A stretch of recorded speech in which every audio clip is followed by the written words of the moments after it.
नमस्कार, मैं भावना ठाकुर और आप देख रहे हैं कोहराम लाइव। सीएम हेमंत सोरेन ने कहा कि वर्तमान राज्य सरकार का ठीक तरह से गठन भी नहीं हुआ था और देश दुनिया में वैश्विक महामारी कोरोना संक्रमण ने दस्तक दी। वैश्विक महामारी के चलते देश में लंबे समय तक लॉकडाउन लगा रहा। झारखंड देश के पिछड़े राज्यों में गिना जाता है। वैसी स्थिति में कोरोना जैसी आपदा राज्य के लिए अभिशाप जैसी थी। सीएम ने कहा कि हमारी सरकार ने वैश्विक महामारी कोरोना संक्रमण के समय भी अन्य राज्यों की अपेक्षा झारखंड में बेहतर कार्य किया तथा गरीब, मजदूर, किसान सहित सभी को सुरक्षा प्रदान करते हुए महामारी का डटकर सामना किया गया। वैश्विक महामारी की चपेट में आकर हमारे मंत्रिमंडल के 2 मंत्री भी शहीद हुए। जैसे ही वैश्विक महामारी का बादल छटा, हमारी सरकार ने वादों के अनुरूप राज्य को एक नई दिशा देने का प्रयास किया। मौका था मुख्यमंत्री आवासीय परिसर में आयोजित पत्रकार संवाद कार्यक्रम का। राजधानी रांची में एक साथ 4 दोस्त काल के काल में समा गए। 3 लड़के अफरोज, साबिर और आमिर बरियातू बस्ती के रहने वाले थे। वहीं चौथा राजू ओरमांझी का रहने वाला था। सभी राजू को घर छोड़ने ओरमांझी जा रहे थे। बूटी मोड़ से डुमरदगा जाने के दौरान उनकी लाल रंग की कार का बैलेंस अचानक बिगड़ गया और गाड़ी सीधे एक पोल से जा टकराई। टक्कर इतनी जोरदार थी कि पोल से टकराने के बाद कार हवा में उछली और बीच रोड पर पलट गई। भयंकर एक्सीडेंट की आवाज सुनकर आसपास के लोग मौके पर जमा हो गए। सूचना सदर पुलिस को दी गई। सदर थानेदार लक्ष्मीकांत अपनी टीम के साथ स्पॉट पर पहुंचे। लोगों की मदद से कार में फंसे लहूलुहान लड़कों को बाहर निकाला और अस्पताल पहुंचाया गया, जहां डॉक्टरों ने चारों को मृत घोषित कर दिया। सभी की डेड बॉडी को पोस्टमार्टम के लिए भेज दिया गया। वहीं चारों लड़कों की मौत की फैली खबर के बाद उनके घरों में कोहराम मच गया।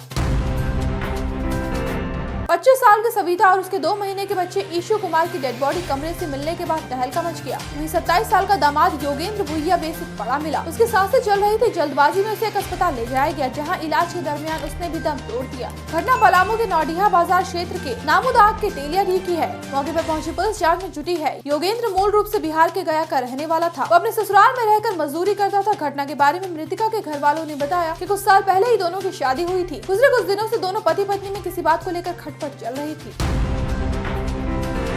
कुख्यात गैंगस्टर अमन श्रीवास्तव को दबोचने वाले महाराष्ट्र एटीएस की टीम को गुरुवार को नवाजा गया। झारखंड के डीजीपी अजय कुमार सिंह के निर्देश पर एडीजी अभियान संजय आनंद राव लाटकर ने प्रशस्ति पत्र और 2 लाख रुपए देकर सम्मानित किया। इस दौरान महाराष्ट्र एटीएस डीजी सदानंद दाते और एटीएस के स्पेशल आईजी अनिल कुमकारी की मौजूदगी में महाराष्ट्र एटीएस के सभागार में एक कार्यक्रम आयोजित किया गया था। एटीएस डीजी एवं अन्य पदाधिकारियों को झारखंड एटीएस का स्मृति चिन्ह भी दिया गया। बताया गया कि महाराष्ट्र एटीएस की मदद से झारखंड एटीएस ने गैंगस्टर अमन श्रीवास्तव को 15 मई 2023 को मुंबई की वाशी से गिरफ्तार किया था। गैंगस्टर अमन श्रीवास्तव आतंक का दूसरा नाम माना जाता था। पुलिस फाइल में दर्ज करीब 27 संगीन मामलों में वो वांटेड था। साल 2015 से फरार था।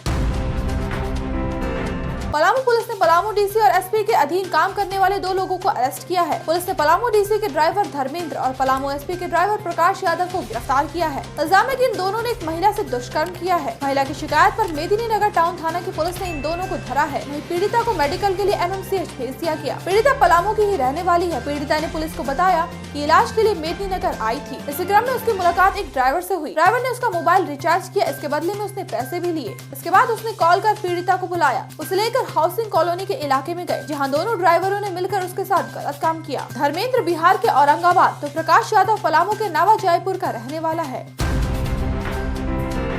गुमला में एक घर के आंगन में खुदाई के दौरान नर कंकाल मिलने से सनसनी फैल गई। खबर पुलिस को दी गई। मौके पर पहुंची पुलिस ने मानव कंकाल को कब्जे में कर जांच के लिए रिम्स भेज दिया। घर मालिक निरंजन कुजूर ने आशंका जताई कि यह कंकाल गुमला बाजार टाट के रहने वाले राजा रजक का हो सकता है। उन्होंने ये भी बताया कि बीते 15 दिसंबर को उन्होंने एसपी को एक आवेदन दिया था। इसमें इस बात का जिक्र किया गया था कि राजा रजक की हत्या कर उसके शव को उसके आंगन में दफनाया गया है। राजा की हत्या करने वाले उन्हें धमकी भी दे रहे हैं। इसके बाद खुदाई शुरू हुई। पुलिस को जानकारी दी गई कि 2.5 साल पहले राजा का कुछ लोगों से झगड़ा हुआ था। इसके बाद उसकी हत्या कुदाल से मारकर कर दी गई। उसकी लाश को निरंजन कुजूर के आंगन में दफना दिया गया था। मामला गुमला शहर के चेटर सरना टोली का है। मोतिहारी शहर से सटे हरदिया पेट्रोल पंप पर एक कर्मी को अपराधियों ने गोली मार दी। अपराधी वहां लूटपाट के मकसद से पहुंचे थे। लूटपाट पर प्रतिरोध करने पर बदमाशों ने गोली चला दी। बेतरा जख्मी पंप कर्मी को शहर के एक निजी अस्पताल में भर्ती कराया गया है, जहां उसकी हालत गंभीर बनी हुई है। मिली जानकारी के अनुसार एक बाइक पर सवार होकर आए 3 अपराधियों ने घटना को अंजाम दिया। वहीं पंप को लूटने के बाद अपराधी गोली चलाते हुए शहर की ओर भाग निकले। घटना की सूचना पर रघुनाथपुर पुलिस अपराधियों को पकड़ने के लिए छापेमारी में जुटी है। वहीं पुलिस की एक टीम पंप और आसपास लगे सीसीटीवी फुटेज को खंगालने में जुटी है। ऐसे ही दिन भर की बड़ी खबरों के लिए जुड़े रहिए कोहरामलाइव.com के साथ।